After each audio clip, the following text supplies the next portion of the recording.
When hearing about this, we made it our mission to ensure this doesn't happen by rebuilding 12 new homes with an ongoing supply of fresh food, as well as a brand new playground.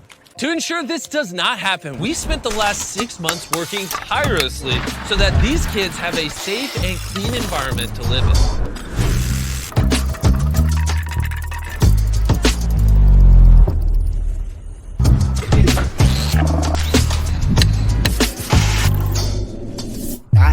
We also made sure that Mama Rosie had seen none of the renovations before surprising her. This is gonna be awesome.